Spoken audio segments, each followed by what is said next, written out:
Guys, how's it going? Welcome to the Shrewsbury Biscuit. We're doing a nice little crumb here from Condover Furniture in Condover. I've never been to Condover before, by the way. First time I come here. It's beautiful. And today I'm with Vanessa, who runs Condover Furniture. How's it going? Say hello. Hello, everyone. I'm just shoving my microphone in people's face. So let's talk about what this place is, because me and you spoke a while ago, because I was drawn in by your furniture because of how unique it is. Where did this all begin for you? Well, so much of the furniture is being thrown away at the moment. A lot of people are taking it to charity, to the tip, sitting in their garage, and I wanted to find a way to turn it into something that people want. Yeah, there was a program a while ago that was similar to that. People used to take things from the tip and they used to upscale them. And I've forgotten what the name of the program is, but it was massive a while ago, and they'd upscale them and then they'd sell them. And then they give it back to charity. That's correct. I actually buy all my furniture from charity. I go to Shrewsbury shops.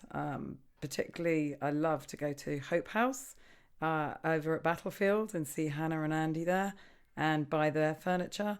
I also go to the Heart Foundation and Sue Ryder, and I look for really good furniture that people have discarded, stuff that's got dovetail joints, that doesn't have woodworm, that's got good quality in it, long life left in it, and I buy it ready to upcycle it.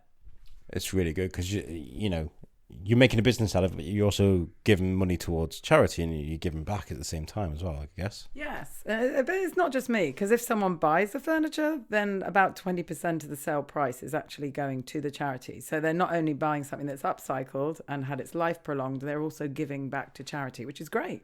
Yeah. Let's talk about your process. That's fine. Don't worry about it. Let's talk about your process, because you do a lot of different things, but I see a lot of the melted glass thing, which I absolutely adore. Which is what I messaged you before, and I was like, I love it. It's amazing. How do you get around doing that? It's really cool. It's kind of serendipity, really. I was looking for someone who can help me locally with glass and couldn't find someone, and one lovely lady, Ingrid Pears, up in Thoresby in Nottingham, was able to help me. So I paid her a visit, and she not only helped me with the glass knobs that I wanted, which are crystal glass that she makes there in her studio. We also started experimenting with the furniture, pouring the molten glass onto the wood and also making pebbles, which I could then route into the furniture to give it a unique effect. Yeah, it's very nice. It's very unique. I haven't seen it before. And how long did it take to sort of perfect that, to try and get it right? Well, I had a great friend locally through in Shrewsbury who was able to teach me how to route these in. And after a little bit of practice on a few pieces of wood, it came quite quickly, actually. I mean, it does take a long time to route it in. And if you make a mistake, obviously you've got to go with a larger piece of glass because you can't correct any mistakes, but it seems to be going quite well. And where do you find the time, the time to sit and make these beautiful pieces of furniture? Is it something that you take a lot of pride in? I've done a lot of it over the summer last year when the weather was much better, obviously, because you could do it outside. Since I've had the shop, I've been not doing so much of the creative side with the glass. I've been taking on commissions and painting furniture that people bring to me to have upgraded themselves, stuff that they've had in their house that they want to upgrade. But yeah, I mean, it's a full-time profession for me. There are a group of about 100 professional upcyclers throughout the UK. We all are doing it as a business, and we're all part of an organisation called the House of Upcycling. So we all network and get ideas from each other, and yeah, it's a full-time job. What I like about it as well is that forgotten dresser that's sat in the corner of a shop for like how many years, you're giving a new lease of life to, and there's something quite nice about that. Yeah, I mean, the one out there in the shop, you could see it on the website. The blue one, for example, I got that from an old farm. It was disused. It even had a newspaper from the I think it was the 40s in it. It was like a really old thing. It had a bit of mold on it, which I had to clean off with vinegar for a couple of nights in a row. I'm not using any chemicals here. It's all, the whole slant in this company is environmentally friendly. So I cleaned it with vinegar, which killed the spores. But then, of course, you've still got the stain of the mold. So then I had to paint it inside. It's a labor of love. It certainly brings them back to the current day. How difficult is it to keep everything environmentally friendly? Is it because obviously it's really easy to just go and buy cheap gloss or cheap this, that, and the other? How hard is it? Also spraying. If you have to spray doors, a lot of the things that dilute the paint are chemical based. I can't use strippers to strip the furniture. I'm actually having to sand and take my time to do things. I can't use a lot of the paints that just sit and spread easily on the furniture. It's like a perfection. You have to have good brush strokes, and I have to take my time. Do you ever get to a point? How often do the mistakes happen then? Because you're sanding and you're doing these things by hand, and you take quite a bit of time. Has there ever been a time where you've just gone, oh, what have I done? Sometimes it was a learning process. Obviously, I've done it when it was too hot or the wrong conditions, so the paint hasn't finished properly. I do need to learn to get quicker, because otherwise this isn't going to remain a viable option for me. For example, I had a piece of furniture that was cracked all the way through, right down the back. I mended it. I did 4 coats of paint, and it wasn't quite right, so I sanded it down again, which is really not good. I'm a bit of a perfectionist, I must admit. I'm learning how to get quicker and quicker.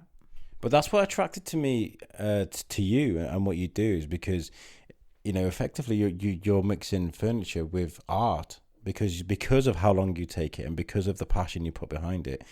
I think it's really important that people know that when they're buying furniture from you, they're not just buying a chair or a table. They're buying something that's been put together beautifully for a long time. Yeah, I think that's important to say, actually, because upcycling has negative connotations in some people's minds. There is a whole spectrum of upcycling. It's not pure. I mean, it can go from simply one coat of paint, which is great for some people. That has its purpose. It puts a pop of colour in the room and it lasts for a little bit. And then it goes right through to what I do. I use top quality little green paint. So it's already got a coloured base coat. It's not a white base coat. It's got 40% more pigments. It's expensive. It's not a cheap product. It's luxury. But the whole spectrum of upcycling, it goes from the minimal you can do to what I'm doing, which is environmentally friendly paint, environmentally friendly finish wax. I've got crystal glass on it, not just from Nottingham. I've got glass from Italy. All of the knobs are handmade for us. So yeah, it's the top. I really want it to be the best it can be. Yeah, perfect. And there seems to be a big movement for environmentally friendly things. In Shrewsbury especially, there's lots going on at the moment. And a big shout out to Shrewsbury Cup as well, who have supplied Vanessa with some cups to use today, just to illustrate the fact that this store is environmentally friendly with everything they do, which adds that bit of extra work when in the process. Now let's talk about some of these pictures that are up on the wall. They're made by Stuart Edwards. Who's Stuart? Okay, so Stuart's a friend of mine. He's a local, lives in Shrewsbury. He's an illustrator, as well as his regular daytime job. He has won awards through, and he's actually done something for BBC Television, an animated film with Welsh children. So he's a local artist. He does a lot of pop art. He puts them, he does obviously wall art. He puts it on cushions. What I'm looking at now, because obviously his visual is, I can see Marilyn Monroe. There's a nice Marilyn. There's a Rolling Stones one there as well, and lots of there's animals. He likes animals by the looks of it, and the dogs are the most popular.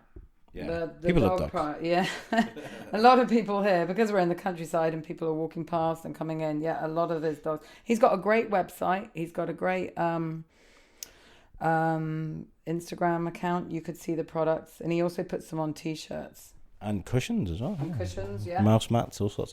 I love this glass so much. The drip. The drip. The drip. Yeah.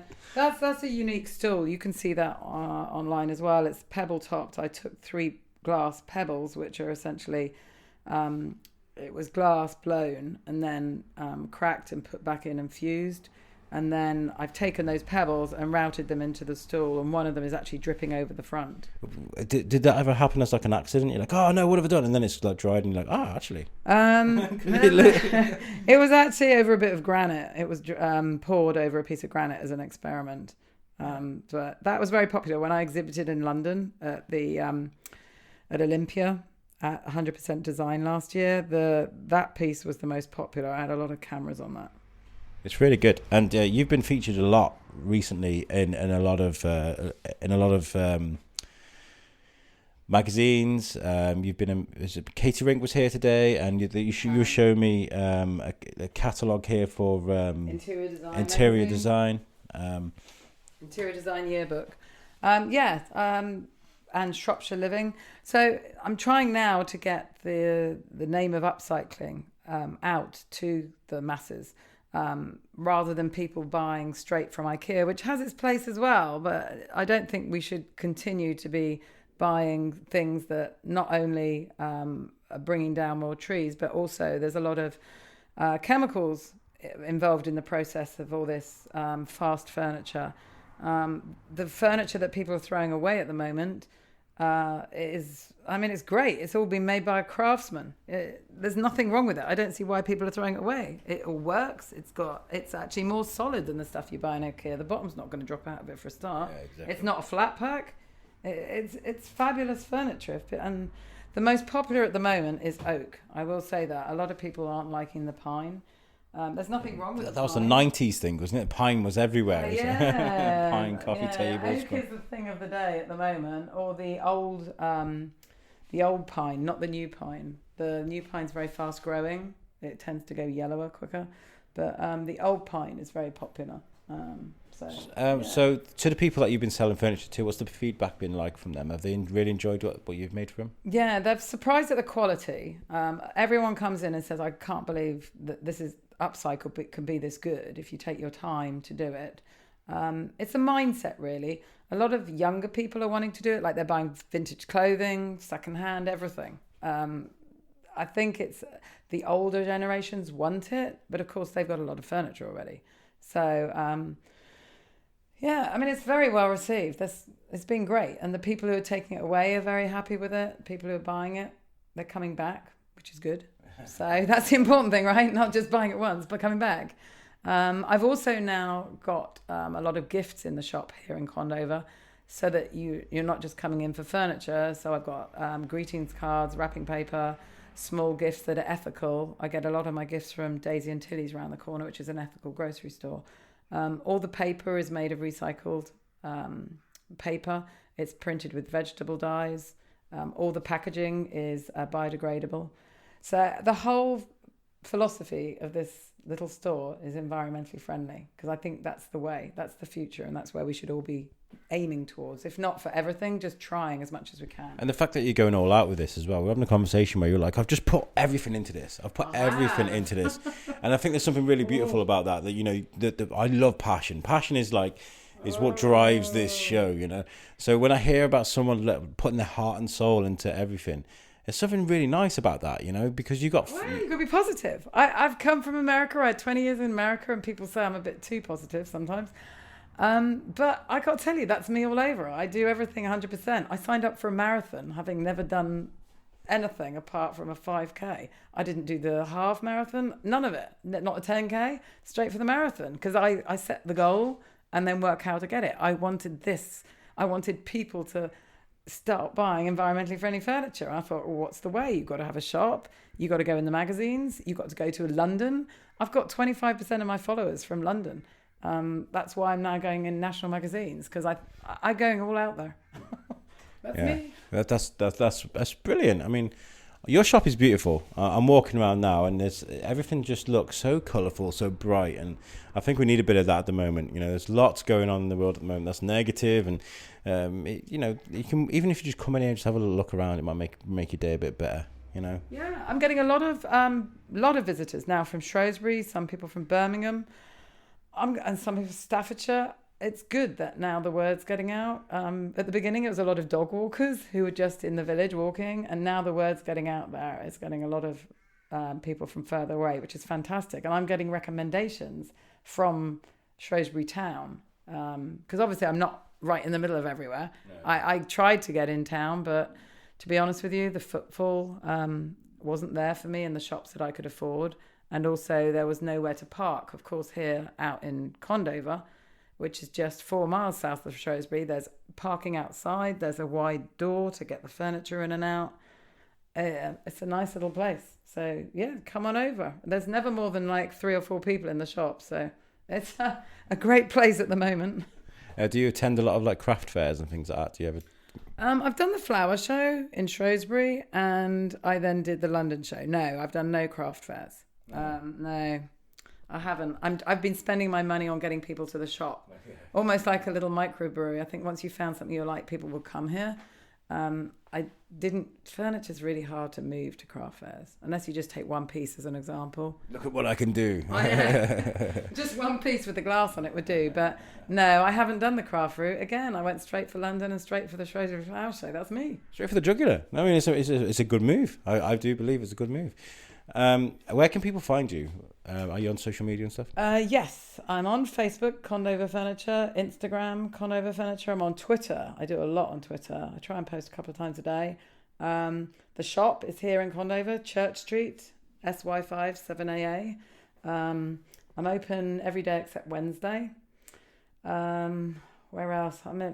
Oh yes, I do have a YouTube video. If you want to have a look at the products itself, if you search Condover Furniture, and I even paid for music to go with it from the Philharmonic Orchestra. So there's a nice 5-minute YouTube video there, and also a video showing how the shop developed and how we painted the sign outside.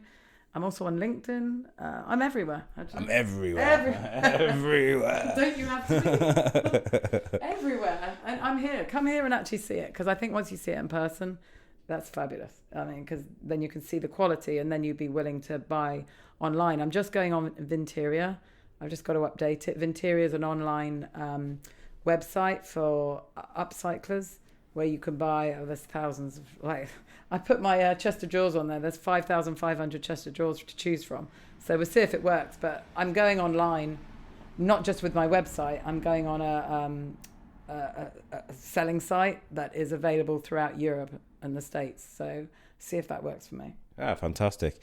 And as somebody who's lived in America for 20 years and come back, we always ask this bit on the show, but what does Shrewsbury mean to you?